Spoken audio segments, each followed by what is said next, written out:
sampaikan, kita coba tenang. Baik, jangan ada yang bawa HP, letakkan HP-nya dulu. HP-nya diletakkan dulu. Sudah, duduk dengan tenang. Ambil napas, ya, keluarkan. Fokus, hadap ke depan. Dengarkan dari ambilan musik dan kata-kata yang saya sampaikan. Baik anak-anak, besar di sini. Sekian lama kalian susah payah agar mendapatkan sebuah nilai. Terkadang kita tahu bahwa Tuhan selalu menyiapkan solusi dari setiap masalah kita, ya. Dan kita diberikan tantangan bertubi-tubi. Tuhan juga memberikan kemampuan kepada kita untuk menyelesaikan masalah tersebut. Jadi anakku, selain ada permasalahan, tentu Tuhan akan memberikan kemampuan kita untuk mengatasi masalah tersebut. Akan tetapi, jalan keluar yang diberikan tidak serta-merta muncul setelah masalah itu datang. Apakah kita menyerah? Tidak. Jangan, ya. Kamu hanya perlu percaya dan terus berusaha untuk menyelesaikan permasalahan yang ada. Menyerah, apapun kondisi masalahmu, jangan pernah ragukan kemampuan yang diberikan oleh Allah kepadamu. Jangan sekali-kali engkau meragukan Tuhan. Anak-anak, ketahuilah bahwa Allah tidak pernah menjanjikan bahwa langit itu selalu biru, bunga selalu mekar, dan mentari selalu bersinar. Tapi yakinlah anak-anak bahwa akan ada pelangi setelah badai, akan ada tawa setiap air mata, dan akan ada hikmah di balik musibah, serta tak tertutup pula tentu ada jawaban dalam setiap doa-doa kita. Oleh karena itu anak-anak, kamu harus kuat, kamu harus tangguh, kamu harus hebat, ya. Maka jadilah orang hebat. Diuji, tidak terbang, hina, tidak nyaman ketika melihat sebuah gambar foto yang bisa kamu praktekkan. Silakan masing-masing menuliskan namanya. Setelah itu di bawahnya kan ada subjek ya, nama ya. Bawahnya tolong kamu tulis kesepakatan kelas. Apa itu kesepakatan kelas? Kita sepakati aturan yang ada di kelas ini. Contoh, pertama, datang tepat waktu. Kedua, berpakaian rapi. Ketiga, disiplin. 4, sopan, dan sebagainya, sesuai dengan apa yang kamu inginkan. Paham ya? Kita mulai, kamu tuliskan dulu, nanti akan saya panggil perwakilan untuk membacakan kesepakatan kelas dan kita simpulkan. Masing-masing anak, ya, menuliskan nama di setiap kolom. Saya jelaskan dulu. Di sini saya bermaksud pada saat menerapkan pembelajaran, saya akan sesuaikan dengan gaya belajar kalian.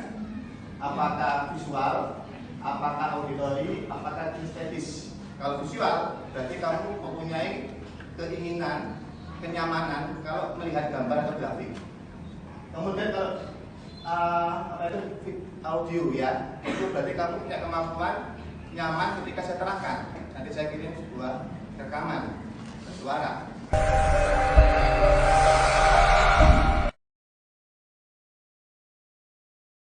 Hari ini kita belajar tentang laporan keuangan. Tujuan dari pembelajaran laporan keuangan ini adalah menyusun perkiraan laporan, ya, di mana laporan keuangan itu meliputi laporan neraca, laba rugi, sama perubahan modal. Jadi nanti dari tujuan pembelajaran ini diharapkan siswa mampu menyusun, membuat, dan mempraktekkan dalam kehidupan sehari-hari. Oke anak, minggu kemarin kan kita sudah melakukan pembuatan kertas kerja. Kertas kerja nanti di akhir akan muncul laporan keuangan. Oleh karena itu hari ini kita membahas memulai di laporan keuangan ini dan nanti akan kita praktekkan dalam kehidupan sehari-hari. Oke, siap?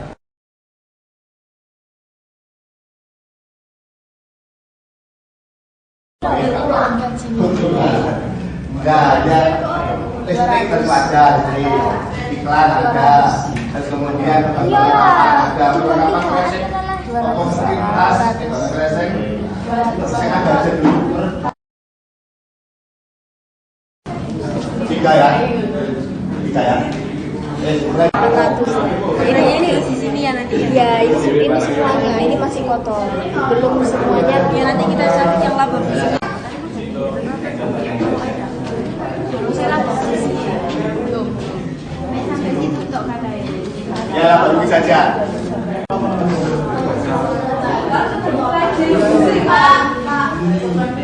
Biro.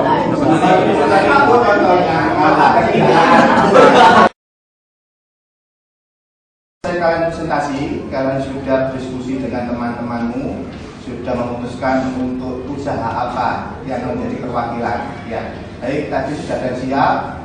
Oke, kelompok tadi yang siap, silakan maju ke depan. Ingat yang lain perhatikan, jangan bicara sendiri. Nanti setelah selesai baru ada tanggapan dari kelompok lain. Kami akan menjelaskan laporan laba rugi dari usaha butik baju kami.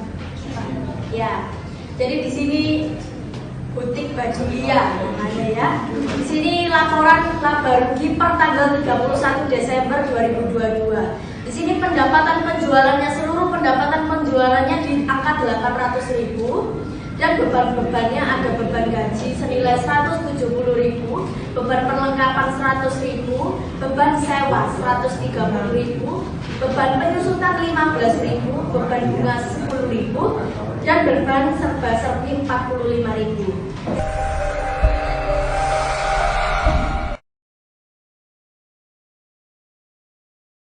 Presentasi, maka berikutnya adalah kita refleksikan kegiatan pada hari ini. Kamu masuk ke link tadi ya yang sudah saya kirimkan. Kamu perhatikan di situ ada 3 pelaporan, laporan laba rugi, perubahan modal dan neraca. Kamu masing-masing menuliskan apa manfaat yang kita pelajari hari ini.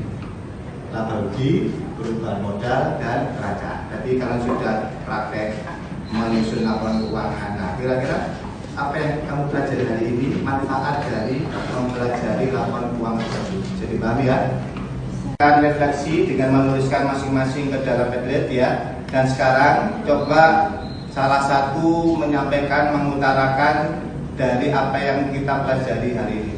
Baik, ada satu anak yang bisa membacakan. Dari informasi laporan laba atau rugi adalah manfaatnya sebagai evaluasi keuangan berjalan selama sebulan. Sebagai fungsi laporan laba rugi yaitu menjadikannya sebagai bahan evaluasi keuangan dari transaksi keuangan yang berjalan selama 1 bulan atau 1 tahun, baik transaksi yang menghasilkan kerugian maupun laba. Mulai dari pendahuluan, pembelajaran, inti, kemudian penutup dengan diakhiri dengan refleksi. Baik, untuk di akhir ini saya sudah mengirimkan tugas ke kamu melalui aplikasi Simak. Nanti dikerjakan di rumah ya, masing-masing individu. Tugas yang pertama adalah mengerjakan latihan soal pilihan ganda. Yang kedua, ada praktek. Nanti kamu ngambil dari surat kabar, laporan perusahaan ya. Nanti di clipping, ditempel, kamu analisis. Nah, pelaporannya nanti ke saya bisa berupa PPT, bisa berupa flash, bisa berupa Excel atau aplikasi yang lain. Silakan sesuai dengan kemampuan dan kenyamanan kamu dalam membuat tugas itu. Yang penting temanya adalah kamu membuat clipping tentang laporan keuangan di surat kabar dan melakukan analisis. Bisa dipahami?